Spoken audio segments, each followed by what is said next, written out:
আসসালামু আলাইকুম আমার কলিজার টুকরা বন্ধুরা, সবাই কেমন আছেন? তো আপনারা সবাই আমার কলিজার টুকরা, তো আপনারা সবাই কেমন আছেন? আশা করি ভালো আছেন। তো দেখেন, আমি আপনাদেরকে একটা লস হয়েছে এটা দেখাইতেছি।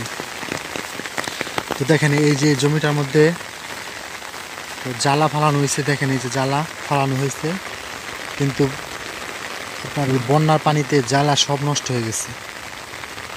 দেখছেন এখানে 2.5 কাঠার উপরে জমি। তো এখানে দেখেন পুরা জ্বালা সব নষ্ট হয়ে গেছে।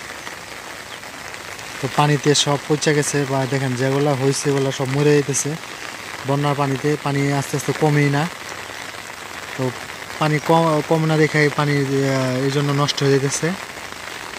দেখেন অনেক জ্বালা নষ্ট হয়ে গেছে, কীভাবে দেখাবো লস। এইভাবে পানি দেখেন ওদিক গেলে সাদা হয়ে গেছে পানি, আর এখনও বৃষ্টি প্রচুর, বৃষ্টির কারণে তো পানি কমবেই না। তো দেখেন কি অবস্থা, এইভাবে ধান কিভাবে করে গৃহস্থরা বলেন। লসের পরিমাণ খালি বাড়তেছে। দেখেন পুরোটা ক্ষেত এখানে যা লাগানো হয়েছে, এখানে দেখেন পুরা ক্ষেত একটু ধানও নাই, যে জ্বালা সব নষ্ট হয়ে গেছে। দেখেন কিভাবে কৃষক বাঁচবে বলেন।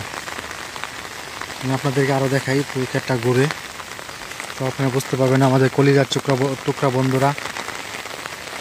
তো সবাই গৃহস্থদের জন্য দোয়া করবেন, যেন আল্লাহ যেন আমাদের সবাইকে ভালো রাখে।